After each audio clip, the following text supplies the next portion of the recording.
يا بني أقم الصلاة وأمر بالمعروف وانه عن المنكر واصبر على ما أصابك إن ذلك من عزم الأمور.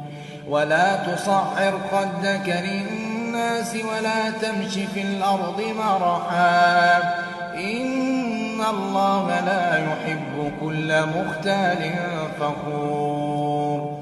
واقصد في مشيك واغضض من صوتك إن أنكر الأصوات لصوت الحمير.